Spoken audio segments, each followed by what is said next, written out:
Hey there, everyone. It's Irene Lyon, and we were just trying to get online with another link, and it didn't work. Not sure what happened there. So if you're listening to this now, you're listening to the replay. So thanks for popping in after the fact.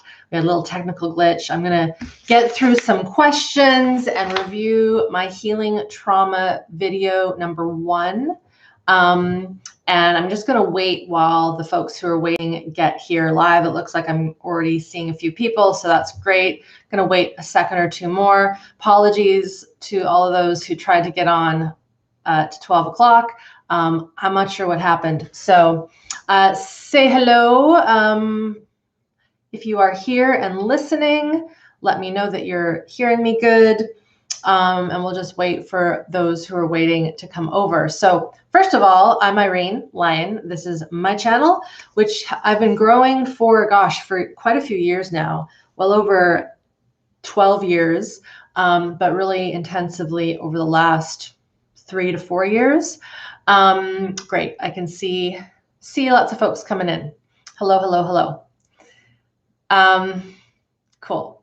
So quick housekeeping before I get into some questions. We run once a year my 12-week online program, SmartBody SmartMind. And around this time, it's kind of like Christmas for us in that we are doing a lot of outreach. We're doing a lot of education, more than normal, a lot more Q&As here. And while my healing trauma video training, this is a 3-part training, it's available on my site all year round. We never take it down. We push it a bit more. We promote it a bit more around this time because it is really the perfect prerequisite for SmartBody SmartMind. Now, you don't have to take SmartBody SmartMind if you do the healing trauma videos, but they give you an overview of my process, the method to my madness doing this work, and it brings you through kind of a storyline of what trauma is, how it gets stuck in the nervous system, in the tissues, in the body. I get into some of the research. I get into some of my origin story about how I got here and I'm doing this work. We get into the signs of what trauma looks like when we might not think something is traumatic stress physiology. I do overviews of the autonomic nervous system and how our system can get stuck in high alert in what we would call fight, flight, and freeze, and how when we're stuck at that upward kind of in the videos. So again, watch the videos, 3-part videos. The first video is called Why Our Drive to Survive Can Make It Tough to Heal. And I've even got the handout here, so you can see that. So with each video, there is a handout, and I've got the other 2 here for proof, right? So these handouts will be a review of the videos, and this one's a little more comprehensive than the other 2. So everything that you need to know is reviewed here for these videos. But going back to what I was saying, this is a quick review. When we have had traumatic stress, when we have been in a situation that is unsafe, and I have questions that were pre-submitted. I'm going to try to get your questions in the chat as well. The bulk of these questions, and I did some notes last night so that I don't forget, it all comes down to safety.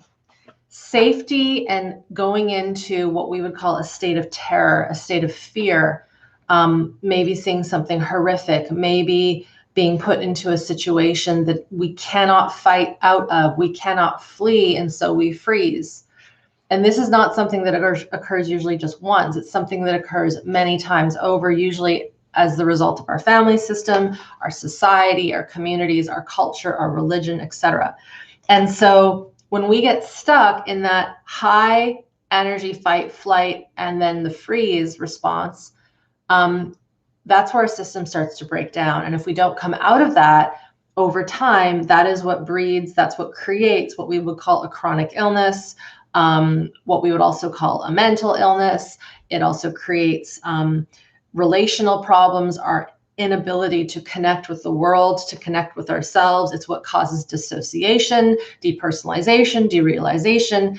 If you read any of the new kind of authorities really talking about stress and physiology and the body and health and healing and disease, it's pretty much a consensus out there that old traumatic stress is what we treat and see for the most part in the medicine society, not including things like broken bones and true genetic defects, but the chronicity of the illness, autoimmune illnesses, cancers, heart disease, addictions, chronic pain, fibromyalgia. These we can attribute and connect to this early stress that is stored in the system and is basically trapped, and it's wreaking havoc on the situation.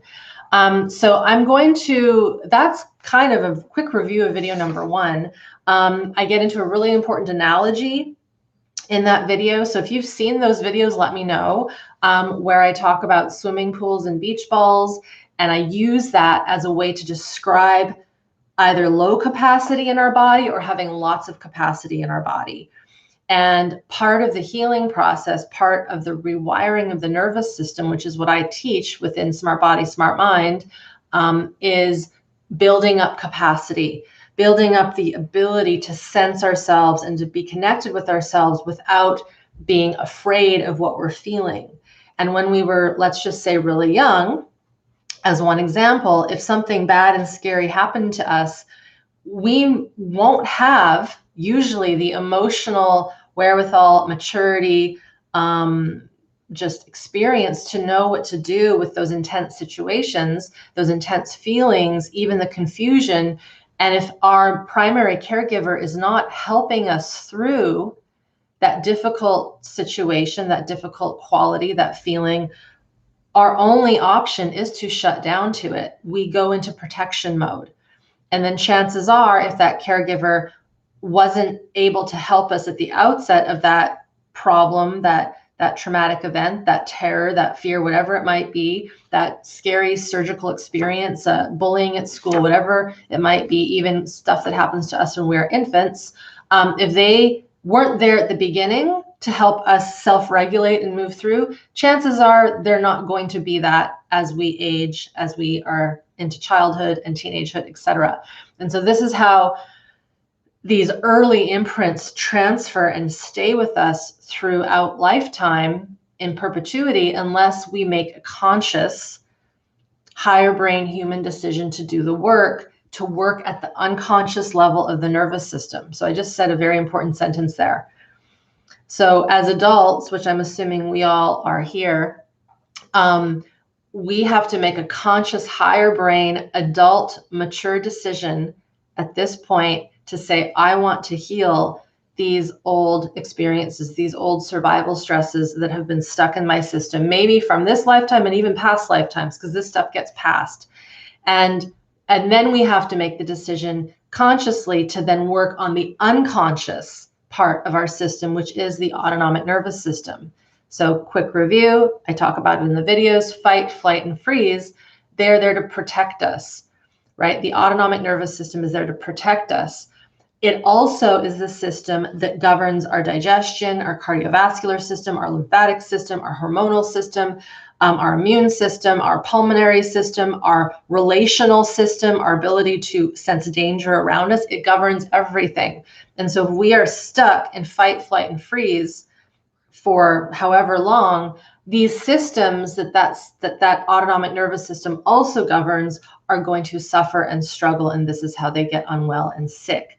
They don't have time to repair and rejuvenate. And so this is how we've seen this link between gut health and immune system health, chronic inflammation, et cetera, at the hands of this intense stress response that often a person doesn't even know they're living in. They do not know they're living in it, usually because they don't have classic signs of PTSD, which are those, we hear those classic signs of the war veteran that comes back from being in combat, and they hear a loud noise and it reminds them of the IED that exploded and hurt them or their fellow comrades.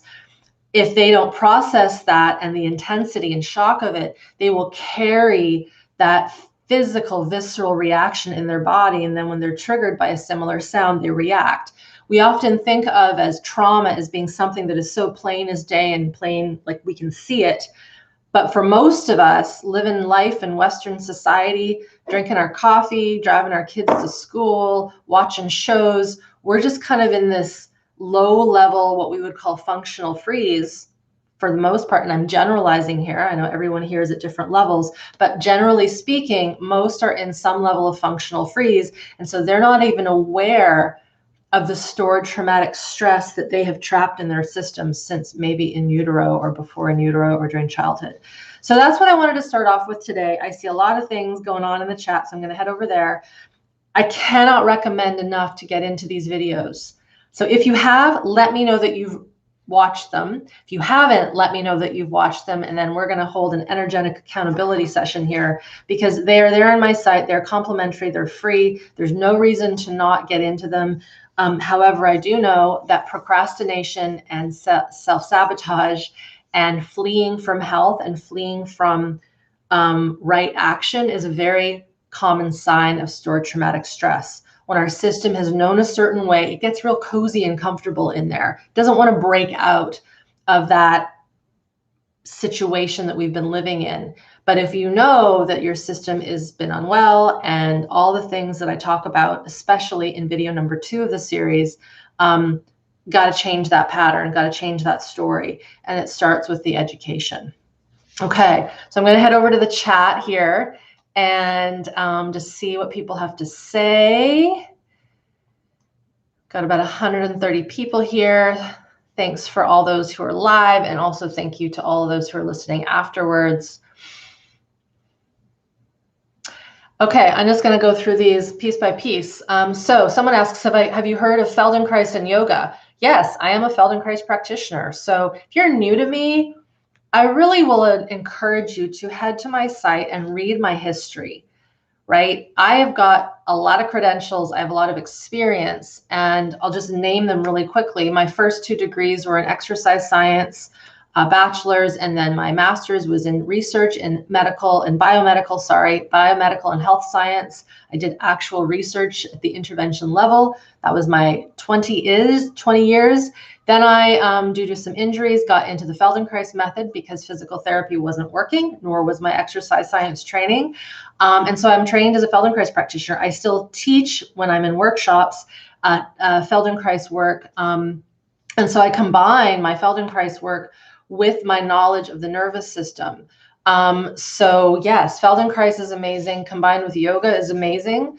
And it's a great way to move the body and connect with the brilliance that is the mind-body environment connection. Hello, everybody. Minnesota, Holland, Estonia, Netherlands, France, Finland, Vancouver, Ireland, more Netherlands. So Jairus Durbin asks, can you explain titration and how to do it correctly? How do I feel my feelings and sensations without getting overwhelmed and re-traumatizing? How do I know that I'm not re-traumatizing myself? So this is going to be what I'm about to say and answer for this question is going to encompass many of the questions I have.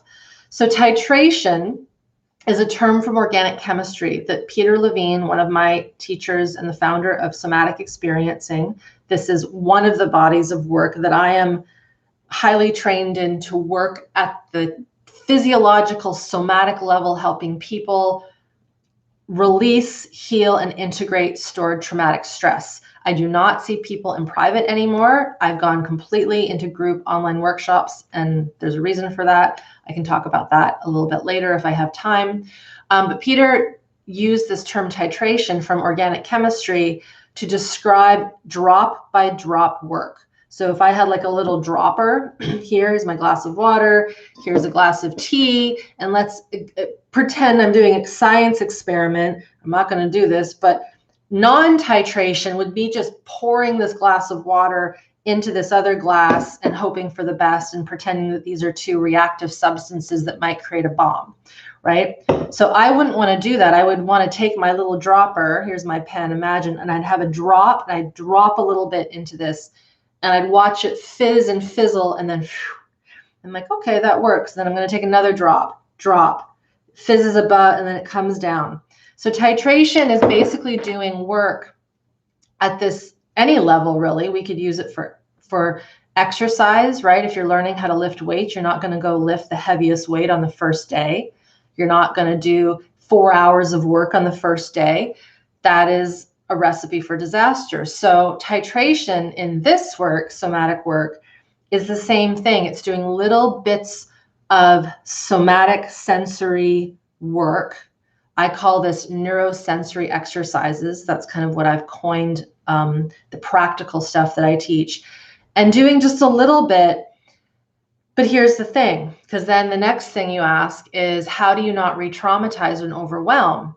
This takes practice, right? So if someone is used to just going balls to the walls, going all in and just pouring everything in at once, hoping for the best, if we don't understand why that's not good, we will do it. And so part of titration, part of not getting overwhelmed, is actually learning the deep education around our nervous system, understanding how the system works, but doing little bite-sized pieces and then waiting and sensing. And that waiting might mean a day. It might mean waiting a week. It might mean waiting 2 minutes. And then you go to the next piece of sensing, of feeling. One of the hallmarks of knowing that we're not re-traumatizing ourselves is we're getting better, right? So we're feeling more, but we're feeling more in a way that isn't activating.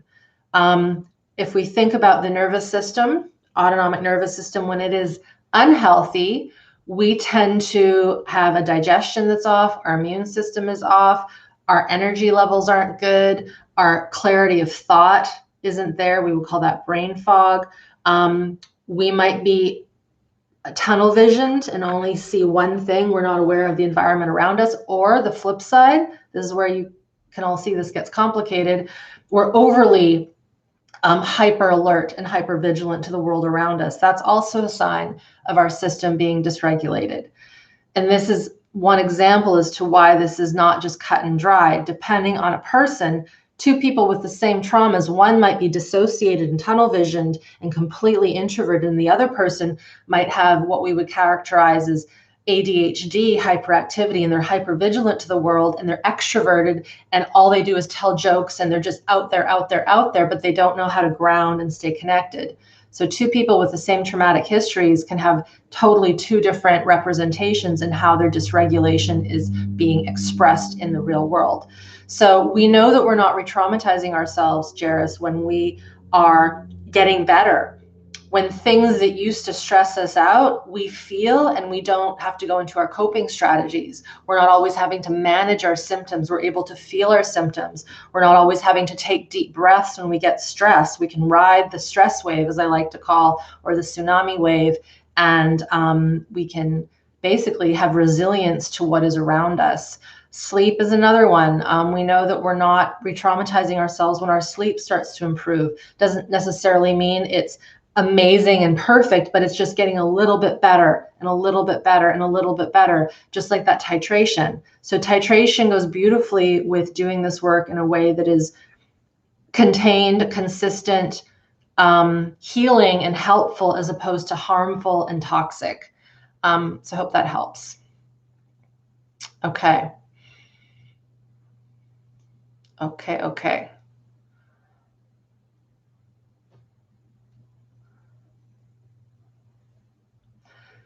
Question here. Is it possible, so this is from Turan, is it possible that moving out of dissociation and freeze, first only some body parts like hands, feet? Exactly. Yeah, so freeze is interesting. So the freeze response is part of what we would call the shutdown response. It's part of the parasympathetic system that puts us into protection mode. The parasympathetic, the other portion is for rest, digest. So there's two portions to the parasympathetic. But yes, sometimes we will have maybe our hands come back online, but we still can't feel our pelvis, or we feel a more aliveness in our legs, but we're still really unsure of this upper part of our body. So this is, again, why this is so complex, is it's not always just one sweep across the system. For some people, there'll be parts of the body that are in hypertone and very tense, And there was a question that someone had around attention, so I'm going to try to wrap that in. And then there'll be other parts that are completely, they lack tone and they're flaccid and there's no energy in them. And this is why, again, this is not a one size fits all thing. There's so much diversity in how us humans have navigated and been malleable and, dare I say, adaptive to the world around us. We might not even know that this is the case in our system.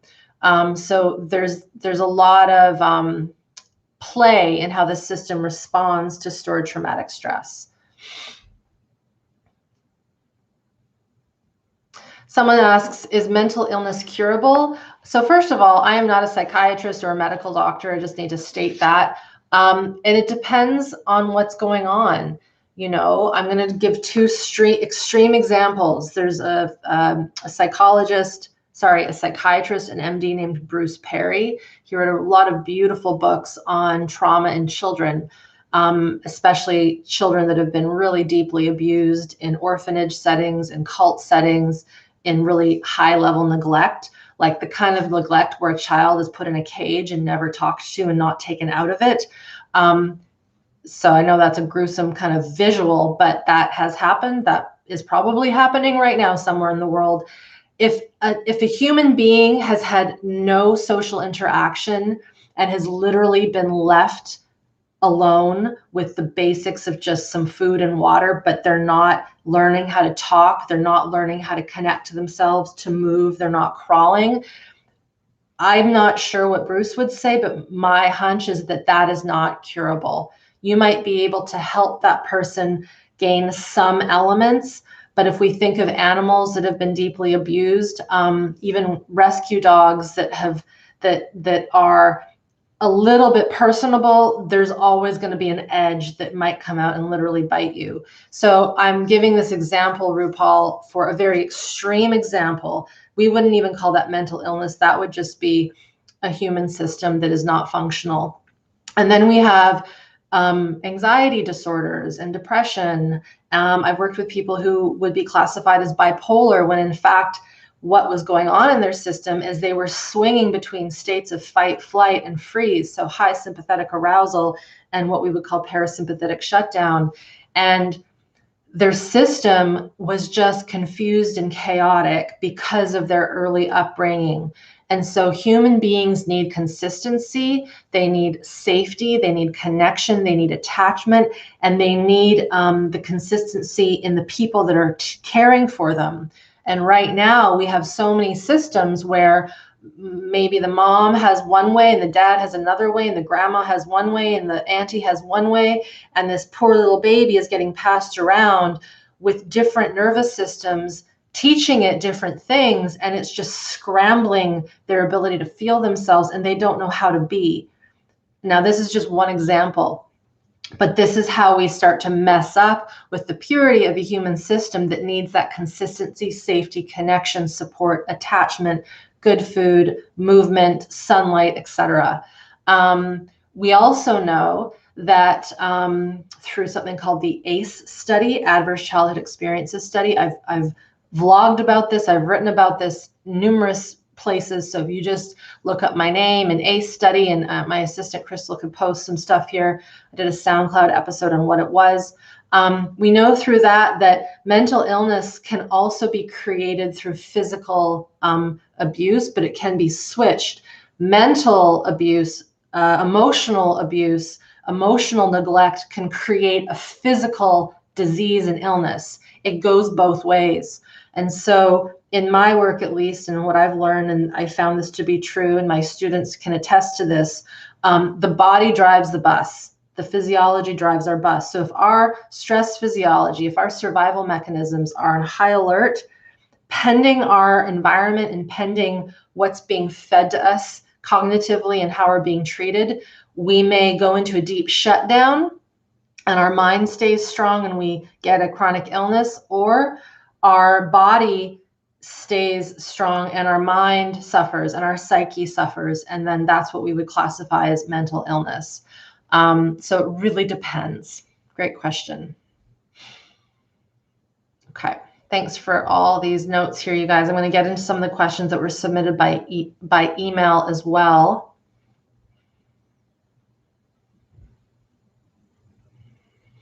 Kathleen, I'll get to your question, then I will head into these.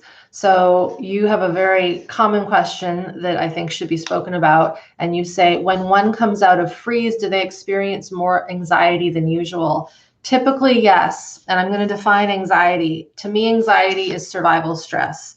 It is that fight flight, right, that couldn't get out. So if we think about the kid, again, general example, who was verbally abused, was ridiculed, shamed toxically growing up, and they know it's not right, and they want to punch and like literally kill their parents, but they can't, and they won't, because they know that they also need those parents to survive. So that kid is in a double bind, right? The love and connection is this strange abuse, and they need it, but they also want to get rid of it. And so they don't get that anger out. They don't get that fight energy out, or they don't get the flee running away from home energy out. And so they go into a shutdown. They literally succumb to the environment, and they stay safe by playing it safe. In doing that, we're going into a freeze response, which then shuts off all of the physiologies. It shuts off our ability to think. This is why kiddos who are in stressful homes, and it doesn't have to be abuse. It could just be mom and dad are super stressed out because there's no money, right? Or they hate their jobs, or their parents are dying, or there's a terminal illness in the family, right? It doesn't have to be abuse. Got to be really clear with that. But imagine all that fight flight energy is stored in the system. The freeze lock comes on to keep the person safe. And then as adults, we start to consciously, as I said at the top of the video here, we go in as adults saying, I want to work on this because I know through Irene's teachings that if I don't, the probability of me getting sick are very high. And that's what the research says, right? And so we go into it and we start to take off these layers of freeze. We start to wake up our bodies. We start to see the world in a different way. We literally, come out of this matrix of conditioning and shutdown and survival stress. Those little fight flight energies that have been stored in there since we were maybe a baby, they start popping out. And so our system has been in this kind of hibernation sleep mode of freeze. And as we start to come out, it's going to start to bubble up these old energies. So this is a very common thing. And sadly, a lot of people stop the work at that point because they think something is wrong.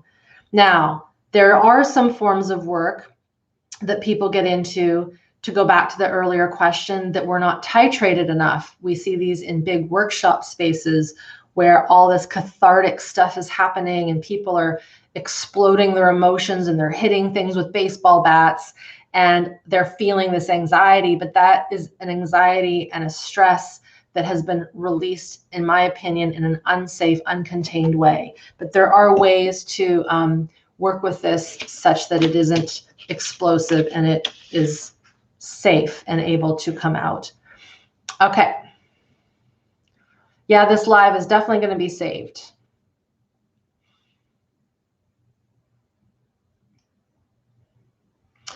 Okay, I lied. I'm going to get to one more question here. So someone said, Johan, I realize that we must remove all the stressors to heal and that we are not consciously aware about all of them. So actually, we can't remove all the stressors.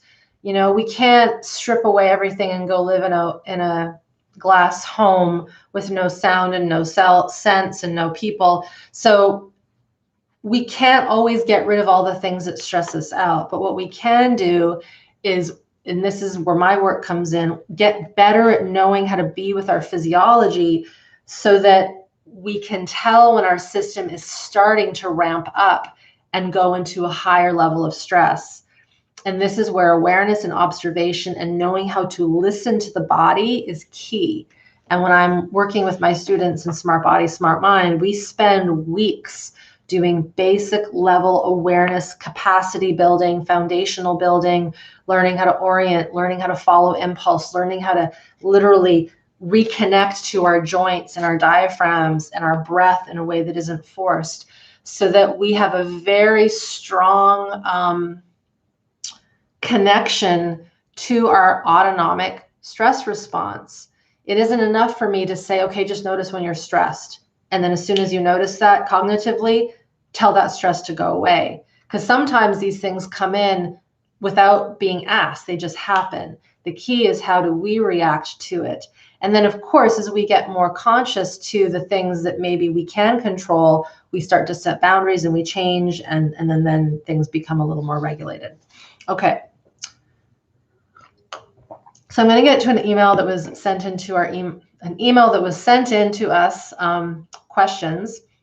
And so I've touched on this, but this was from Jerry, and he writes, I went to a silent retreat a few months ago, and after 3 days or so, a lot of emotional pain from my childhood came up, which made me realize for the first time I may have complex PTSD. I cried for the rest of the week in order to release my emotional pain. Do you consider silent retreats a good method for dealing with old trauma? To me, it seems like the only way to reach this hurt in order to process and heal it. So it depends.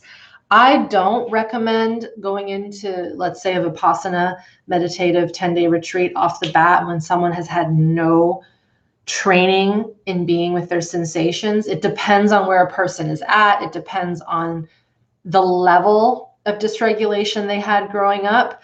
And so it's a good thing that you were able to get this emotion out. And the question I would have is, has that emotion being integrated with other stored stress responses? So emotions are very important, right?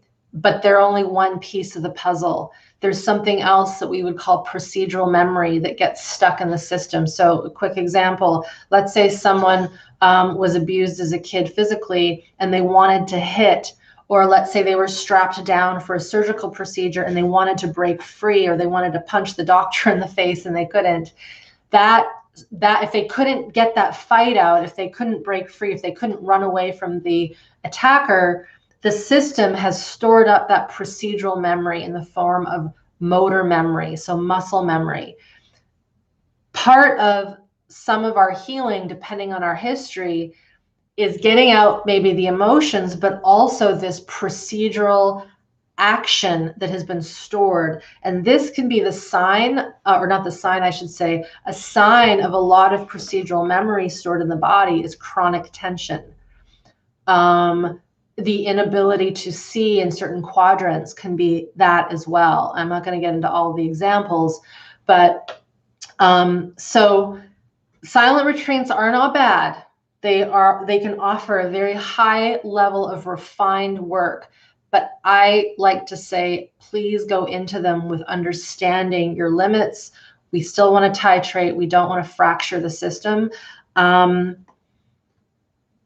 So yes, it can be too much for the system. And no, this is not the only way to deal with healing old traumas. So again, the work that I have created, that is what this work has been developed to do in a very slow, titrated way, so that we're playing it really safe.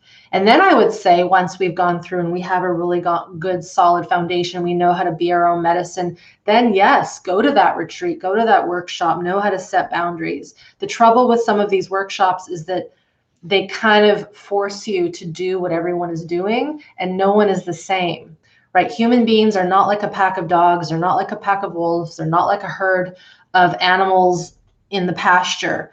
We've all been raised differently. Think about that for a second, right? Animals in the wild, granted, the mother is well, and if she's not well, she probably isn't alive anyway. This is how, cut and dry it is in the wild. But there is no different script in, I always use the example of in Russia, for how a mother bear treats her cubs as opposed to the bears that are just in the mountains near where I live here. They nurture their cubs the same way. They teach their cubs the same way. It is written in their DNA how to handle that little cute fuzzy bear. Humans, we have that in our DNA. I wish that we could get to that point where it's just blanket, this is how you care for a newborn infant. That's what I hope we can get to. But at this point, it's just all over the place, right? When really we need the same care and connection that cub gets. We need safety, we need food, we need warmth, we need protection from dangers, and we need to learn slowly how to be in this world. And then when we have that solid, regulated, self-regulated resilience in our bodies, that's when our creativity really starts to spark and we become truly who we are individually. But because we've all been raised differently, these one-size-fits-all situations don't quite work. Okay. Thank you for that question. Very important question.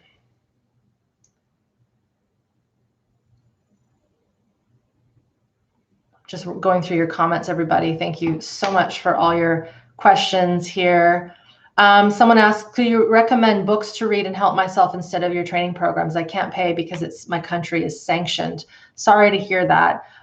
So yes. Well, first of all, if you're here, I'm going to try to pronounce your name, Nilufar. On my website, I have many resources. I have many articles. I have hundreds of YouTube videos, and I have some audio downloads. Maybe you can't access those. Again, my heart goes out to you if you can't access my audio downloads. Let me know. But there are some basic skills of orienting and noticing the basics. So we're not going into healing traumas. We're going into the basics of staying connected to the here and now, to the environment, following impulse. And then we also have a book list. So I've got a recent book list that goes through a bunch of books that are really good. So we will link that. But if you just type in books I recommend in my name, you'll get some books up there. But definitely get into the healing trauma program, the training, the video training, and learn from that.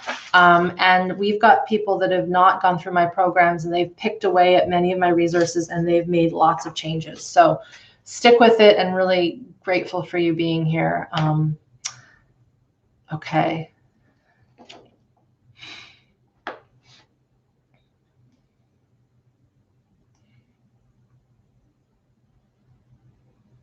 So this is a big question. How do I get out of freeze mode? So I have got a few videos that cover this.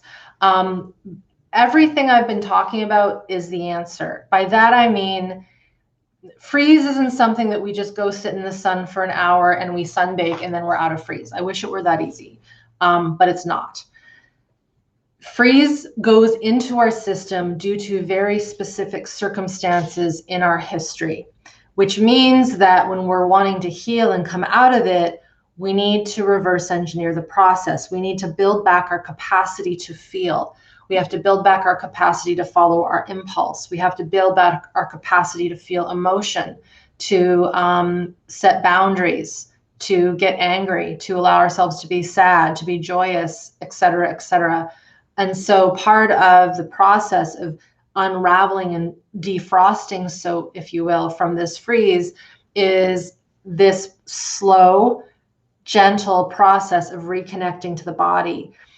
Some of the more subtle lessons that I teach in SBSM are, my students will go into them and they'll be like, this is stupid. I'm just holding my joint and da-da-da-da-da, or I'm just noticing this part of my body.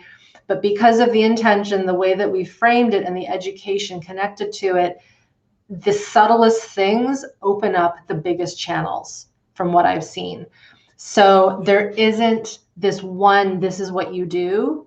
Again, if you get into video number 3 of the Healing Trauma series, I talk about neuroplastic healing sequencing and the importance of sequencing our healing. So education needs to start first, and then building capacity, and then getting the body back online, getting the environment back online, sometimes a little bit of both at the same time.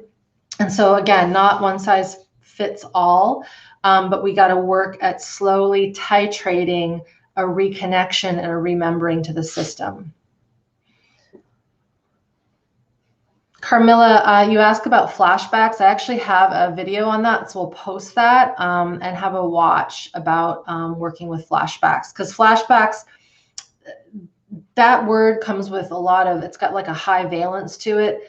We need to process our memories. If there is a memory that's embedded in our system and it came online, or it came into our system when we cognitively were aware of what was going on, getting to the point of having the capacity of remembering the bad thing that happened to us and not going into survival stress, that is the key, right? So there's a lot of fear that if I start to work on my stuff, I'm going to remember all the bad things that might have occurred to me that I don't remember. And that's a valid concern. But the thing is when someone is at a point where they don't have the capacity to be with the intense actions and sensations and emotions that might come up and out of their body, it seems impossible to think that you would ever want to remember that event.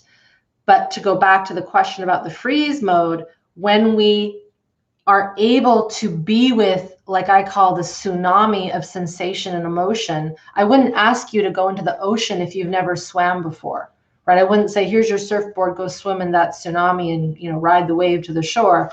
That would be impossible. So part of working with triggers, with flashbacks, getting out of freeze mode is literally like just walking onto the beach and looking at the waves and feeling what happens in the body when you see those things, right? So definitely check out that other video that I did. I'm going to get to the next question here. This is a question that circles around what I've already said, but I know sometimes it's hard to make to the connections, but it comes from Ricard, and it has to do with not being able to cry. So I'm just going to have some tea. So again, question around freeze. I've not been able to cry. I'm 35 and I haven't cried in over 10 years. I just want to cry. I recently discovered through therapy and my content that I need to work on safety and groundedness and get back to my foundations. What's stopping me from crying? There's an urge there. The urge is there too, but there's something to do with my nervous system stuck. So Ricard, be sure to watch the last video I just posted on my YouTube channel. I talk about a comment that someone put into my comments here at an old video where they were being taught how to ride their bicycle by their grandfather, and the grandfather took the kid to the top of the hill and said, okay, go. And the kid was like, I don't want to. And the grandfather threatened to like hit him and spank him, I think it was, if he didn't go down the hill. And so he stopped crying, he held it in, and he went, and then he hurt himself and then cried, I think, and then got in trouble for crying. So that is just kind of a vignette for all of the times we have maybe wanted to cry or be emotional and it hasn't been safe. So basically somewhere along the line, if we don't know how to express an emotion, whether it's anger or sadness or joy, right, or set boundaries, it's because at some point it was not okay to do so. And if our parental structures and if our school structures and our culture doesn't allow that kind of expression, even if we didn't have that kind of abuse that I just talked about with the grandfather and this kid, we're suppressing more than we realize. Sad but true. Excuse me. Okay, next question from Lisa. I have a question about breathing exercises and Irene's thoughts in relation to trauma. I've been taught, for example, that humming, so can stimulate the vagus nerve and be a supportive exercise. So if we all start humming right now, if we start making sounds, chanting, you're all going to stimulate your vagus nerve because it connects to the larynx and the pharynx, the inner ear, and the deep toning sounds that you might do in yoga, like the om and the voos, the really deep, deep baritone ones. That stimulates the gut, the vagus nerve. So it's stimulating it. It's getting it going, but that doesn't mean it's going to heal the dysregulation. It's part of and can be part of a process. And again, in SBSM, we get into some sounds, we get into making sounds, we get into stimulating it through various sounding techniques, but it is not the only thing. And it's really unfortunate that there's these things out there that are like, oh, if you've got trauma and stored trauma, it means your vagus nerve is off tone. So just do these things, splash water on your face, do this breathing exercise, hum, and that's it. And that is not the whole story, right? The vagus nerve goes into dysregulation and shutdown and becomes out of whack, and then influences the gut and our social engagement and our ability to self-regulate through long histories of not having co-regulation with humans, usually our primary caregiver, and self-regulation with ourselves, and chronic stress that just keeps bombarding onto our system without us knowing how to work with it. So be very careful about practices that say you're just going to do these techniques and not connect with the essence of your body and everything will be fine. It just doesn't work that way. You also ask, and also if we regulate our breathing, can we regulate our nervous system because of the relationship between CO2 and oxygen in our body and get in supportive balance? So breath is one of those things that can change the blood chemistry with oxygen and CO2, right? Someone's hyperventilating. What do? You give them a paper bag and they recirculate the air so they're not over oxygenating all these things. Won't get into that. But again, the breath, remember what I said at the beginning? The fight, flight, freeze mechanisms govern the cardiorespiratory systems. So we can reverse engineer by working with our breath to help regulate a little bit of the homeostasis and the harmony. But if that unconscious fight flight is still running the show, it's the conductor of the train, we could maybe keep using breath exercises every time we feel panic or to get us excited, like the deep, deep breath exercises that get pumping the blood and it gets us into more sympathetic.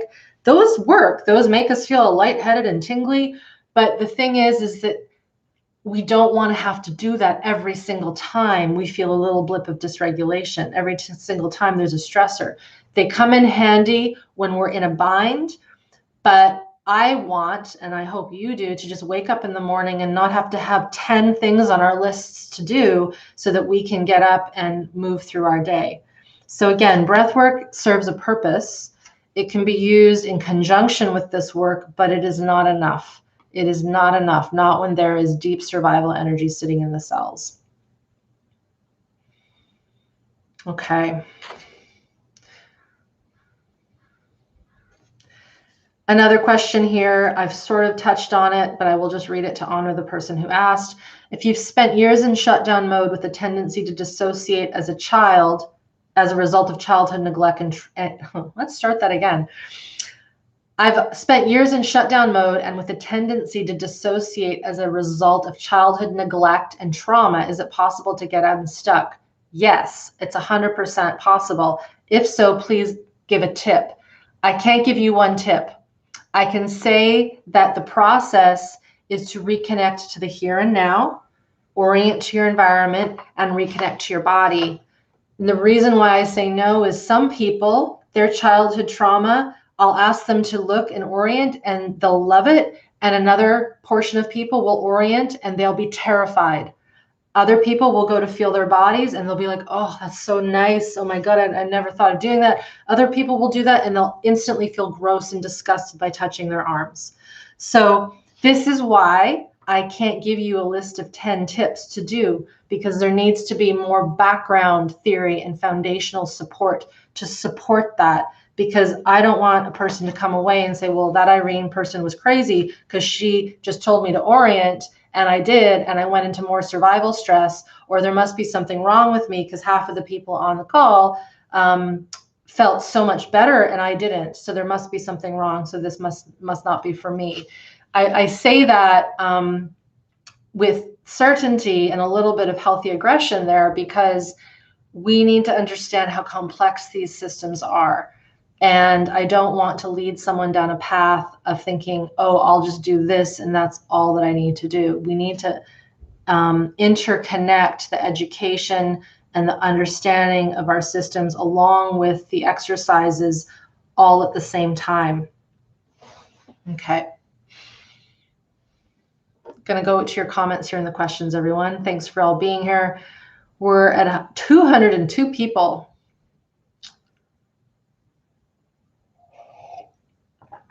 Shirsti says, hey, Irene, I recently quit my job due to stress and constant panic. I have noticed ever since I quit my job, I'm more relaxed and I feel I just want to keep on eating. Is this like a coping mechanism? It can be, so eating soothes us. Eating stimulates the vagus nerve. It puts us into rest digest. We know this. We know that folks who have, I'm going to use a hypothetical, severe eating disorders, it's not because usually their relationship to food was faulty. It's the relationship to their ability to regulate and self-soothe. And usually something along the line put them out of control. And so the food is a way to control. It's a way to control, right? There's a very common thing that this is less common. Well, it's probably common now, but just in different ways. But when I was growing up, a way of a teenager to gain control, if the family life was so terrifying, was to become a vegetarian, right? I'm not going to eat any meat. I'm not going to eat that roast that mama cooked because I don't like her, and I'm going to stake my claim, and this I'm just eating vegetables. But then that teenager goes out and has a Big Mac, right? It has nothing to do necessarily with the food, it's control. So because you just left a situation that was stress, good for you, by the way, for doing that, and it was causing you panic, your system's probably looking for something to land on, and food is a very comforting thing. So I would suggest, if you haven't, Shristi, to get into the healing trauma videos and start to learn about your nervous system. Why was your system in constant panic? Why was the system under constant stress? And start to work with the pieces that I've been talking about. Okay, I'm going to get back to questions.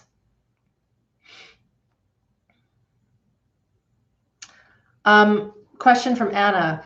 Could not having regular income, I love how these questions come in. We just had someone talk about a job, and now this is about also jobs. So could not having regular income, so financial security, put you in a state of fight or flight? 100%. 100%. At least in our society, right? We need hard money or electronic money to keep us safe. Heat, water, fed, food, transportation, all those things. I know that it could cause anxiety. I'm curious how it relates to fight flight. So, you know, if we don't have enough financial resource to take care of our basic needs, you know, Maslow's hierarchy of needs, food, shelter, all those things, we will go into a sympathetic stress response. We're not going to necessarily go and fight someone for money. I mean, some might do that, but the system will respond because it is under threat of having its basic needs met. So yes, you said, I feel like my system ramped up when I quit my corporate job and started to do art for a living. 100%. If we know that we don't know where the next paycheck is coming or the next grocery bag is coming, or the next tank of gas so that we can drive ourselves to these places, if that's the case, it's very stressful. And then you said, could this also have to do with less regular interaction with humans and generally choosing the red pill, leading to an unraveling of blue pill, but the money thing is still interesting to me? Yes. So what you're saying here is you've basically had your own awakening and you don't want to be in that corporate job, which I get. And now you're doing your passion, which is art. But we have to still remember we live in a 3D world where we need to pay our here in Canada, it's hydro electricity bill. We need to be able to buy protein and fat and carbohydrate. We need to have clean water.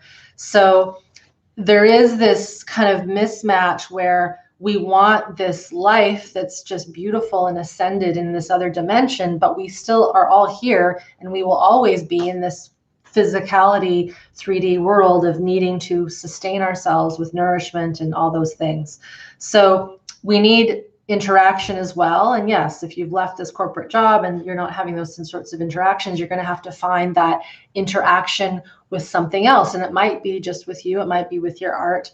But at the end of the day, we need to take care of our bodies. And part of that is at this point, having money. Okay, Graham asks, as an aspiring tapping practitioner, so that's the EFT, emotional freedom technique, which was born from thought field therapy, which is TFT. What are some clues I could be looking out for that will help me determine a client's window of tolerance? Sometimes I feel they are not activated enough or too activated. So the only way we will know where someone's window of tolerance is if we are able to listen to ours and we are skilled. Because here's the thing. Most of us, all of us who have suffered from early traumas and we are still dysregulated, I'm making a sweeping generalization. We don't even have a window of tolerance. We will call it a fake window of tolerance. And so we need to understand, again, that some of these techniques, while they're helping to contain and soothe maybe a stress response, is that happening in a false window of tolerance? This is a little more complex jargon here, right? And this is what gets missed in classic, even mind-body psychology. Dan Siegel is the one who coined the term window of tolerance, but what he didn't put into that equation was folks who were born into high levels of dysregulation. Maybe they were a preemie infant.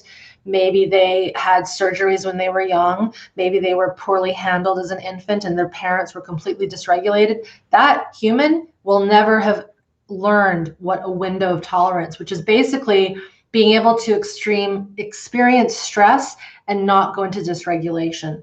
We have a window where we can fluctuate, but then we get to this point where there's too much stress, and then we go into what we would call an acute dysregulated state. But if we never had that solid, secure base and good co-regulation with our caregiver that taught us self-regulation, our window of tolerance isn't a window, it is a line, right? And so that's the first thing to understand, is getting the terms correct and doing more study around trauma and physiology in the body and how it shows up. Because again, we should know, if you're a practitioner here, the moment someone walks through your door, you should know exactly what's going on with their system. And that comes with practice, but it also comes with you being more regulated and able to notice your system and all of its pieces and all the pieces that are within our own system and biology. The best way to be a really good practitioner at this level is to obviously get the education and training.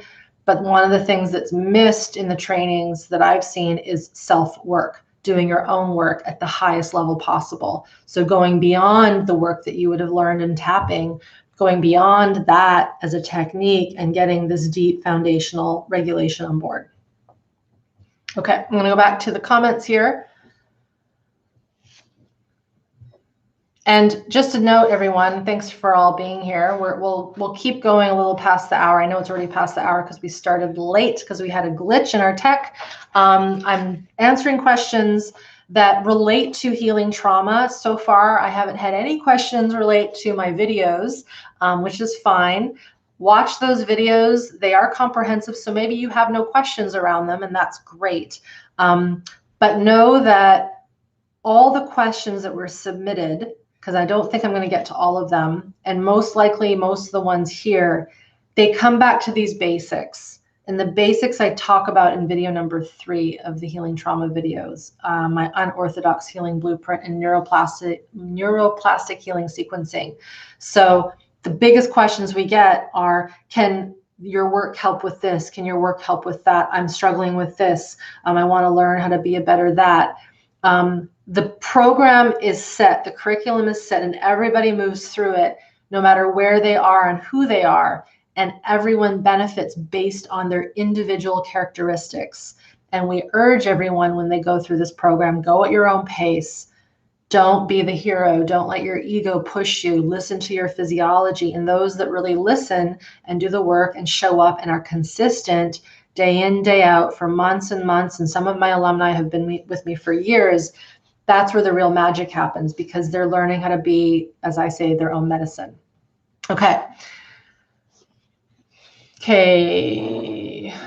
What are your thoughts about the nervous system being a central aspect in the development of dysfunctional civilizations, not generational trauma, but multi-generational trauma?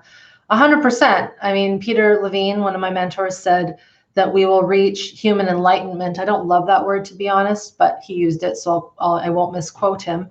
He said, we will reach true human enlightenment when all humans on the planet have regulated their nervous systems.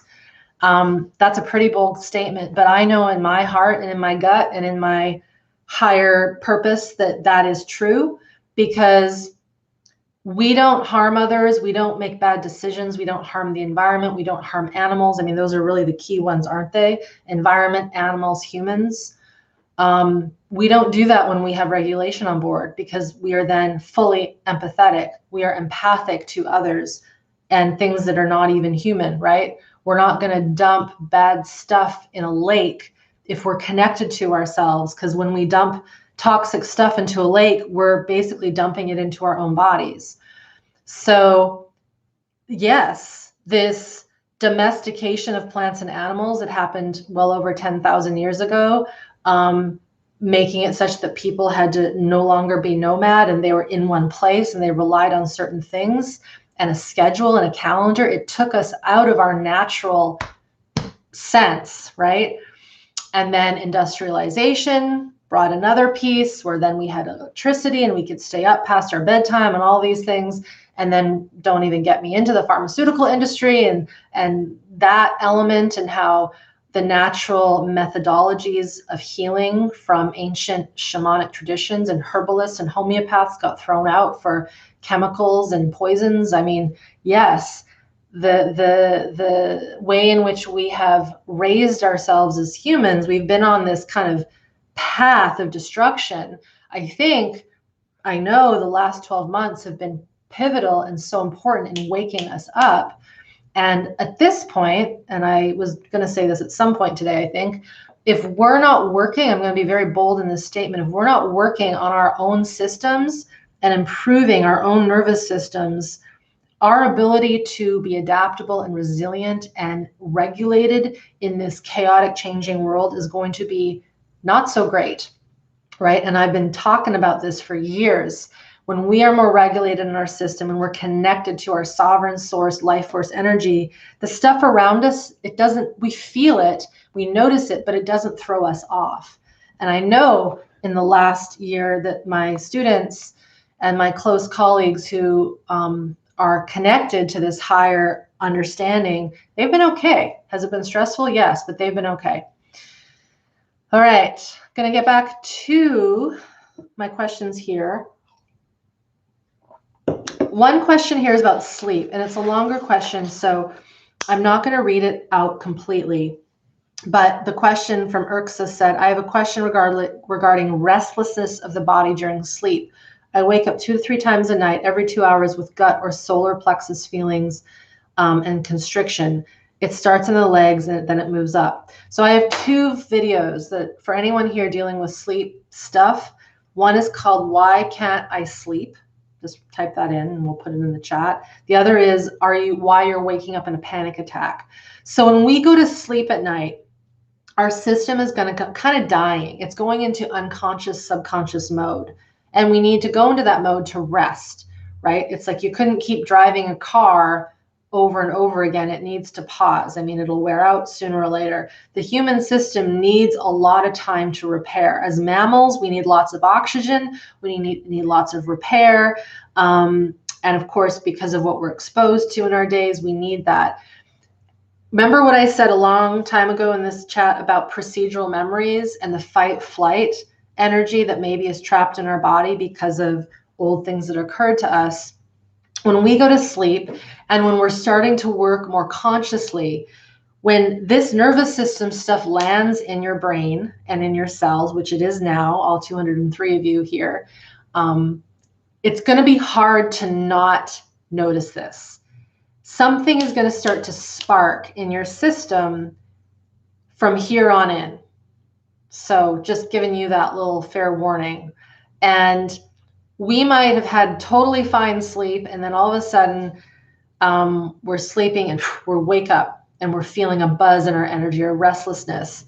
This can be a sign of old survival stressors wanting to come up and out. We call this sometimes restless leg syndrome. My leg just wants to shake. That is sympathetic energy wanting to come out. So commonly there's this thought when I get up, when I wake up in the morning, 3 in the morning, and I feel restless, my legs are buzzy, I'm just going to take some deep breaths. This comes back to the breath thing. Or I'm going to do some tapping, or I'm going to listen to some music, or I'm going to say my mantras, or I'm going to journal. This is where this work comes in. We want that fight flight energy to move. And so if you've got the foundation on board and you know how to carry out that that survival response, that fight, that flee, we then go into the movements, the desires of the body, the restlessness, and we play it out. We let it come out. It might come out in crazy involuntary movement. You might need to stand up and run on the spot. I've done that many times myself. Your arms might need to flail, but it's not this sense of, oh, that's that thing Irene said. I guess I better shake.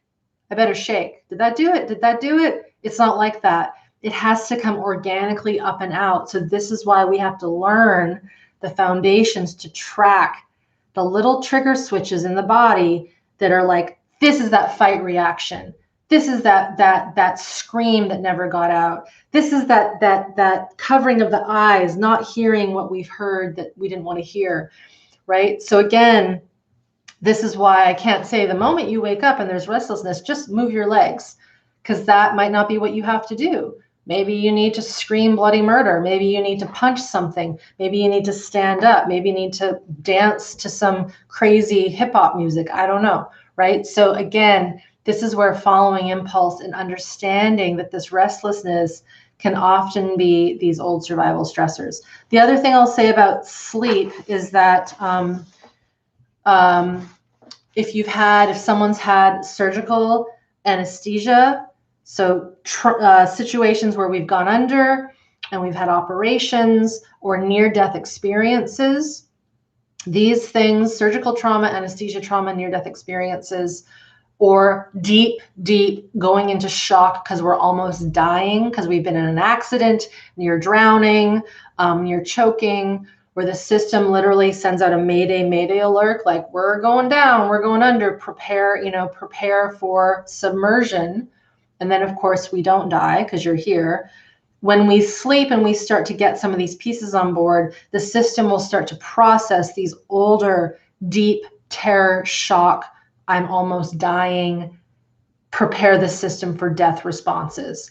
And when that's happening, the system is literally in red alert. And so if we're processing that, the system will bolt us up with a high level of adrenaline.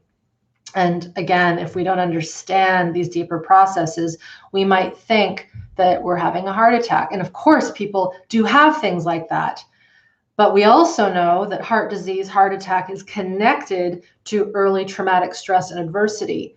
So of course, we haven't fully dived into this research, but there's a hunch in my system and many that these intense physical diseases, ailments that occur and basically get us, it's this system that doesn't have the capacity to process these big swinging survival sympathetic energies. Again, that's a sweeping generalization, but the research is heading us into that direction, specifically the stuff that was found around the ACE study, Adverse Childhood Experiences study. All right, I'm going to go into the comments here. Someone asks about sharing tips for coping with OCD. So as you've heard, I don't share specific tips. And then coping. So coping or healing, I guess we could say. So OCD, Obsessive-Compulsive Disorder, from what I've seen, from what I've learned, is a result of needing to keep things in check, things in control. So the system is if you really track it under that OCD, and there's different forms, is a very strong grip of survival energy, tension, needing to act, needing to control. And so it comes back to how can that system, how can that person start getting more comfortable with their body, with their sensations, tracking when in the system there's a trip, there's a switch that's triggering. When working with people who say have epilepsy, for example, or migraine headaches, there's something that we track when I was in private practice and did this for many years, where we say we want to find out the I'm going to use a fancy word here, the pre-prodromal or the prodromal, which means the symptom, the sense in the body that says this event, this need to express this compulsive desire, this eating behavior, this addiction, or the physiological response of a migraine or a seizure. what happens before? So can we start to titrate the observation internally into the body? I'll say that one more time. Can we start to titrate observing the body, what's happening? And when you work with someone over time, or when you work with yourself over time, a person will start to see, oh God, yeah, I felt that, but I didn't do what I needed to do. I felt that stress, but I pushed through. I had that anger towards my partner, but I didn't say anything. And then I went to the next thing and it built. And then my system was literally like, again, this comes back. You guys got to watch your videos. Video number 1, the swimming pool is full. The analogy that I give there, it's filled with beach balls. There's a compression in the system. And then the system needs to release. So it releases through these compulsive activities. It releases through a migraine headache. It releases through a seizure. It releases through an anxiety attack. It releases through an epileptic fit, et cetera, et cetera. So when we start to track the system and really get into it, we start to discover this is that idea of becoming our own medicine, but it takes this delicate investigation and being really our own private investigators. Okay, I have a little bit more liquid here.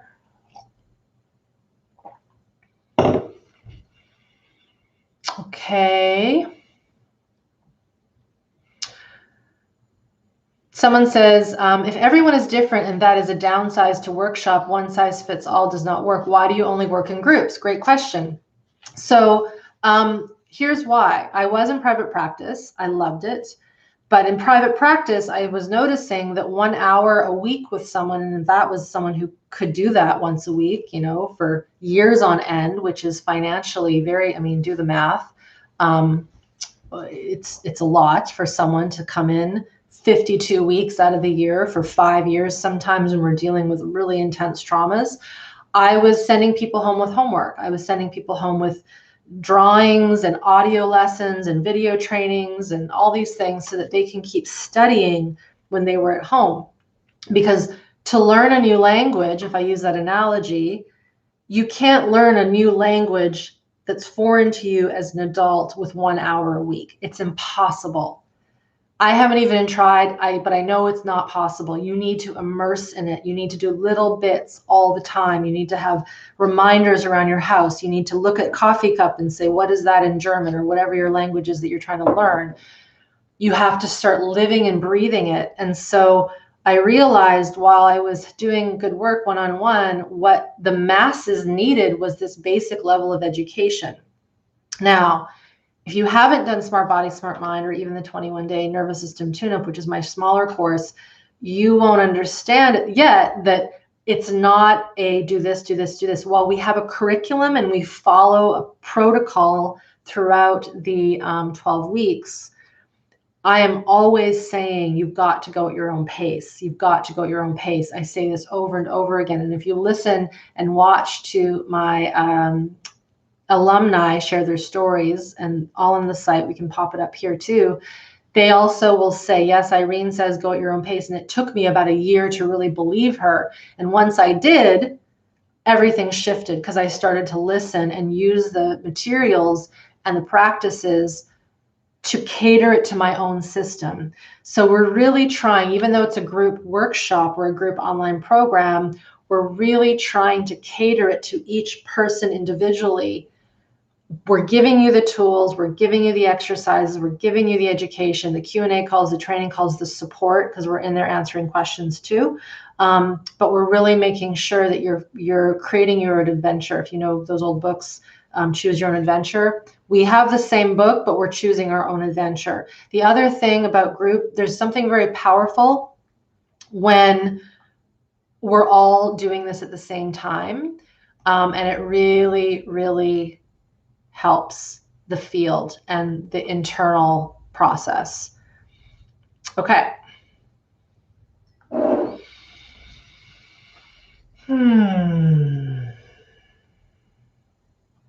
Okay, I'm going to get into another question here that was sent in.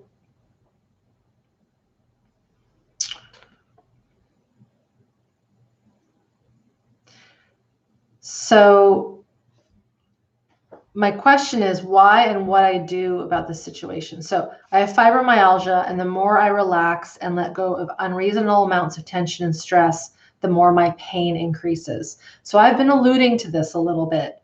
So fibromyalgia is very common now, unfortunately, and we have seen a very strong connection to early traumatic stress, developmental trauma, birth trauma, and utero trauma. But this thought that the system is going through extreme swings of fight, flight, and freeze. And so the it's not just the muscles. The more I do this work myself and look at it even through my own lens, it's the entire physiology is going through patterns of tension and then not letting go, but what's the word I'm looking for? It's like giving up. It's a total letdown. It's a shutdown, right? But complete, no tone, flaccid, nothing. And so there's no healthy tone in the system. It's like swinging from strong tightness to zero. And so when we're letting go of tension and stress, there can be, because under that tension, right, pain is trapped sensation. Pain is trapped sensation. So when we are starting to let go of these tensions, we may feel the intense sensation and the pain and the emotion that has been held in the system. And so this makes complete sense to me. And this is, again, why the titration is so important. So yeah, this, I won't get into the rest of it, but this is why just doing pure relaxation techniques, while they'll take the tension away, we might not know what's going to come up and out, and it could be that pain. And the thing is that pain might resemble physical burning, sensation, tension. But the question is what is under that? And often at this level, when there's this level of cycling of tension and fight, flight, and freeze, or just this collapse, we would call it, there was deep terror. There was intense horror, traumatic, unsafe. Nothing was safe in the environment. And so the system has created this armor to protect. But then under that armor is the grief, the sadness, the anger, the why weren't you looking after me, the abandonment, the neglect. Deep, deep, deep visceral feelings of not just physical pain, but that emotional pain. And so again, this is why if you've been here for the whole session, that one question that someone said, he went to a retreat and cried for a week. And I said, that's important, but what else is under that? This is like the flip side, right? It's like, okay, this person is feeling all the physical pain. And then I might say, is there an emotional stuff attached to that physical that needs to go out? Because some people will get into these loops where they're just getting re-triggered into the physical over and over again, or they're just shaking and the shaking doesn't end. This is why I do not advocate for just releasing trauma through shaking, because we can start up a shaking response, and I've worked with people, it don't end. It just keeps going. The moment they tune into themselves, they start to shake. That is not a way to live. It's not functional, and it's not fully releasing the traumatic stress if we have to shake every day, right? It's being held. So humans have the biology that needs to get the fight flight out, which might look like shaking. They also have this emotional capacity because of, again, the human system and the brain. And then we have our higher brain that is the psyche, the ego, that superconscious that can actually stop all of it, or it can be gentle with it, right? And I always advocate be gentle with it and go slow. Okay. Gonna get through them all, you guys, at least the ones that were handed in. I'm gonna come back to the comments here.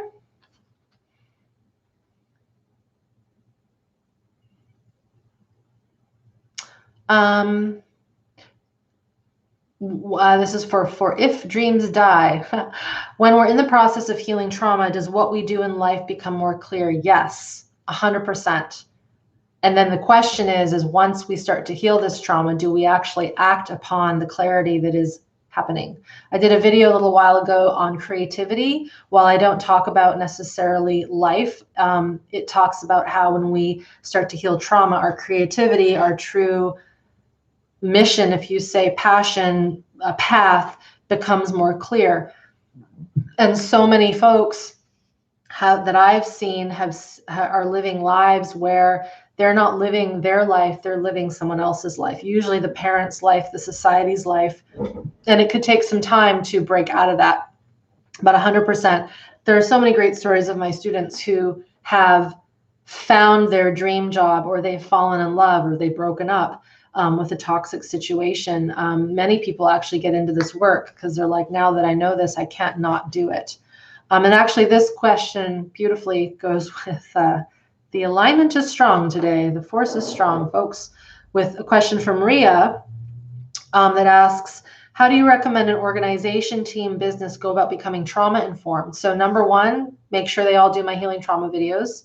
That's not a joke. Get in there, learn, because being trauma informed, I've met people who are trauma informed, and let me tell you, if we're not connecting the trauma to the physiology, that is not trauma informed. Trauma informed isn't just, we have to provide a safe space and not do anything triggering. That's not the way it is. To me, trauma informed is physiologically informed, how it gets stuck in the nervous system, how the somatic system works, understanding all the branches of the nervous system in detail. If we don't know these detailed branches to the degree that I teach my students, remember what I said a little while ago, where you might give one person an orienting exercise and one person is hypervigilant and one person, it totally calms them down. When we understand the depth of the system, we then are trauma informed to know, oh, I'm doing this exercise and all of a sudden I just want to scream bloody murder and kill people. Oh, this must mean that this, right? This is instigating a fight response in me, and how can I then connect to that and be with it? So get into this education, Ria. And the other way for an organization, team, and business to become trauma informed is to do their own trauma work. So to actually work at this level as a team together, and learn about all of this information, do the work, get regulated. When there is a team or an organization or a business that has deep nervous system regulation in the individuals, holy cow, like watch out, right? A lot of teams, a lot of governments, we could even say, they are based on fear and survival. And the thing is that fight flight is a strong, potent way to push things forward. But in it will create a wake of destruction, right? And when there's fear, fight, flight, there's also freeze. And so stuff can happen and people don't even know what's going on. So there's like this back and forth between fight, flight, and freeze, where if something's been driven with survival energy, we can get a lot done, but there's consequences. If we are driven as an organization, as a community, whatever, as a collective through regulation and trauma-informed practices that are really trauma-informed, like at the biological level, nothing's wrong. Things will maybe make mistakes. We might have some conflict, but the conflict won't be cured with aggression that isn't healthy, right? So, great question. We have yet, in my opinion, to see an organization, business, or community that works that way. So we have something to aspire to. Okay.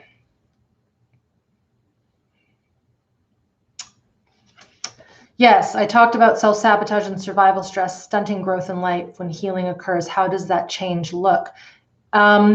Basically, we just are free. We're empowered, right? So when we are no longer living in survival stress and self-sabotage,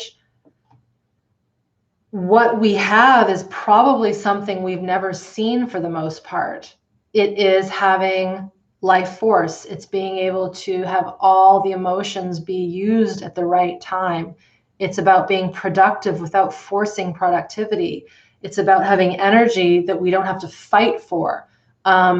It's about resting and really resting and recouping. It's about having relationships that are very fulfilling, not because we need lots of people in our life, but because we choose the people that we want to be with because they are our people. So the change that occurs is very global, but depending on the person, it can also be very local to their system. Say they're healing a chronic illness, it might be, oh, I'm no longer immunocompromised, right? I'm no longer having these reactions, etc. Okay.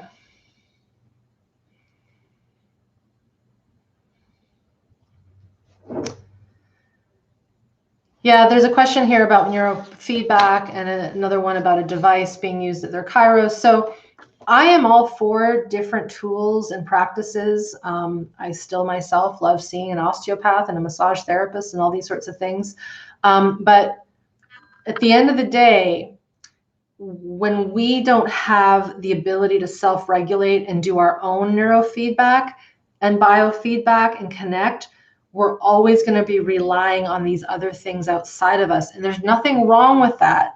But we want to be able, I believe, so this is me, I want to know that I know how to be with these intensities and shift my system so that it finds regulation and healing. And I might use something to help aid that. But what I've seen again, and again, this is common story that I hear from my students, they've tried all these things. They've tried the zappers, they've tried the neurofeedback, they've tried the biofeedback, they've done the tapping, they've done EMDR, they've gone to shamans, they've taken ayahuasca, someone just said MDMA, they've done all of the things, and there's nothing wrong with those things. But what they've been missing is how to actually listen to their own physiology, to their own survival stress, and work with it from the inside out, because we have that capacity. But because of our upbringings as humans and not having consistency in how we were cared for and being programmed in a good way with regulation and safety and connection, security, and expressing our emotions as they get alivened when we're young, because we mostly didn't have that, there's glitches in our software and in our hardware, right? So we're trying to listen to how the body works and work with it so that we can utilize these tools in a way that is effective and doesn't become a crutch or an addiction, for example. Okay, I'm going to get to this last question from someone who submitted this to email.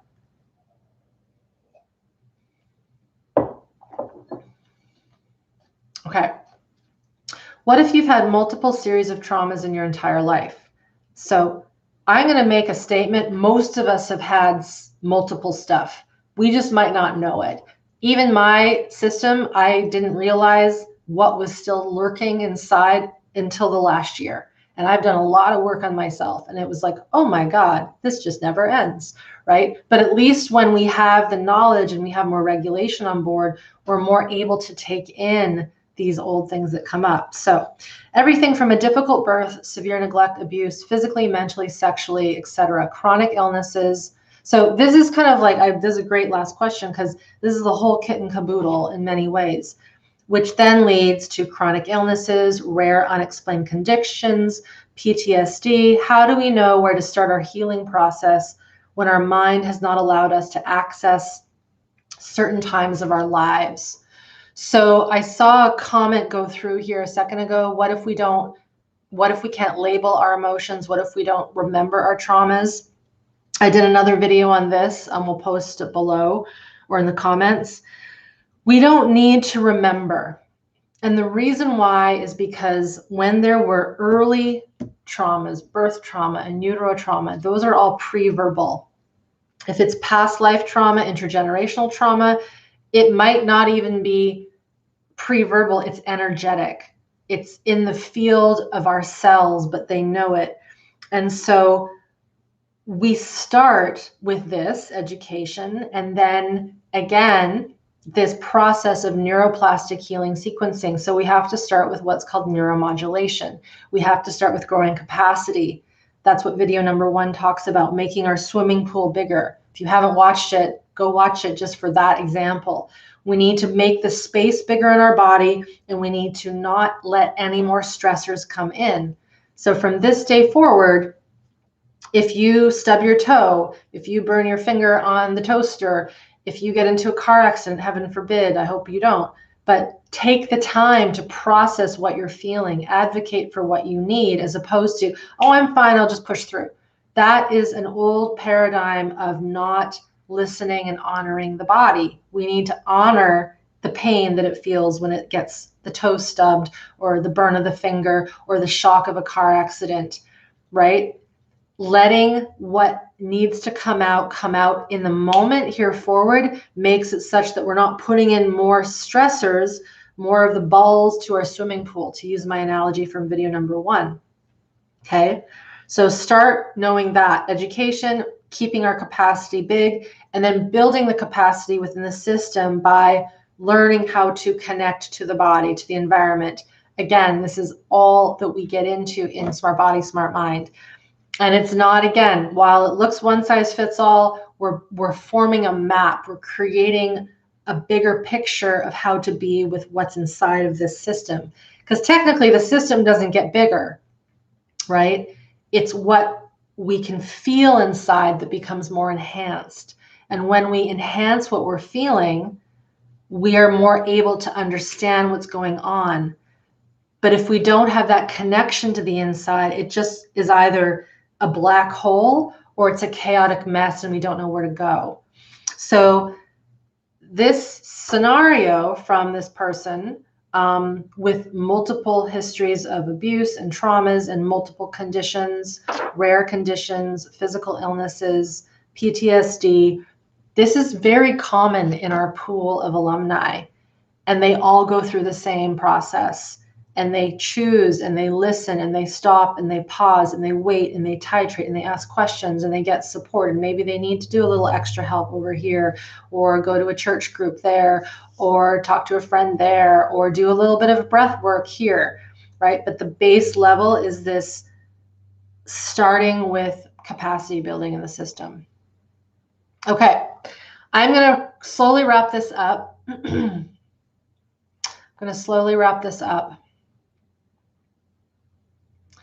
I think I've covered a lot of pieces here.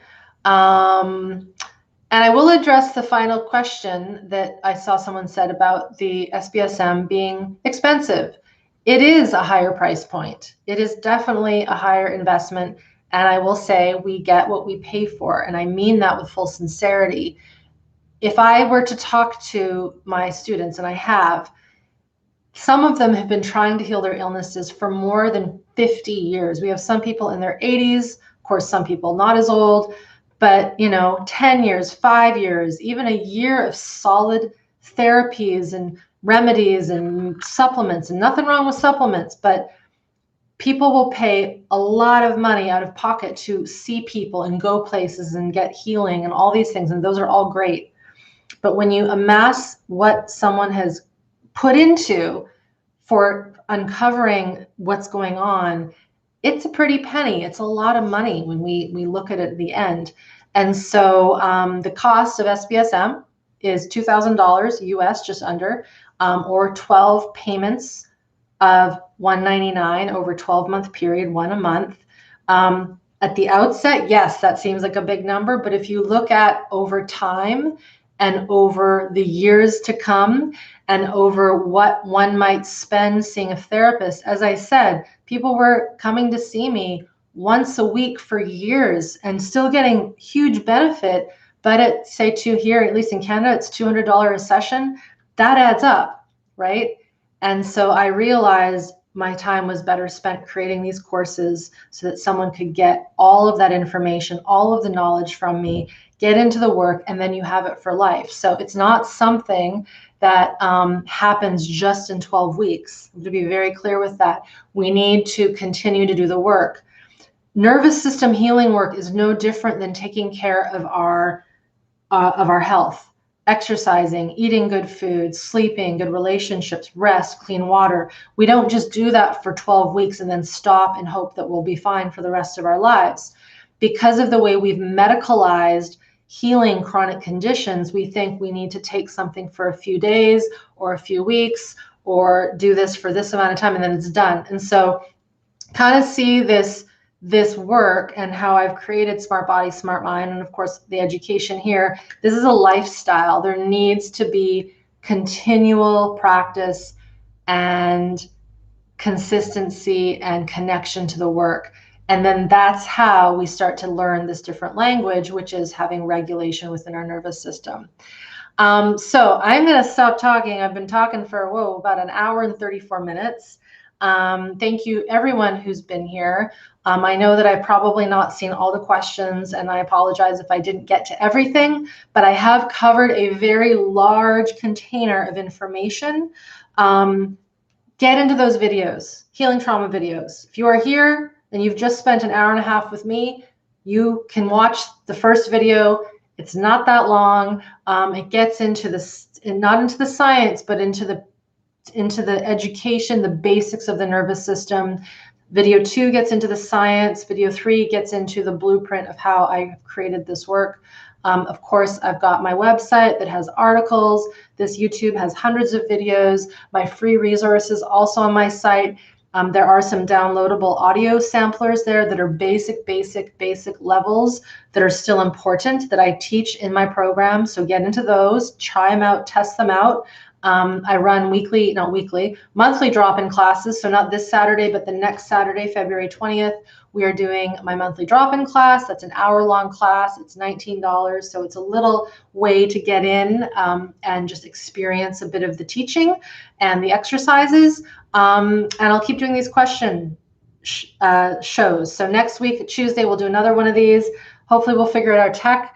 And that's it for today. So thank you, everyone. And have a wonderful day. Remember, repeat after me, from this day forward, any stress that comes into your body, let yourself feel it, pause, be with it, give it what it wants so that it doesn't stick to you. No reason to not do that now. You now know. You've wanted some tips? That is the tip for today. The moment you get up, feel your feet on the ground. Something occurs that isn't nice, that is a little painful, listen to it, feel it. There's no reason to go into the programming of pushing through anymore. Doesn't mean we can't be productive and get stuff done, right? So do that, go forward. May the force be with you. Have a wonderful rest of your day. If you're watching the replay afterwards, thanks for showing up after the live. I know that it's sometimes harder to come back and listen after the live has ended. And that's it. All right, hanging up. Take care, everybody.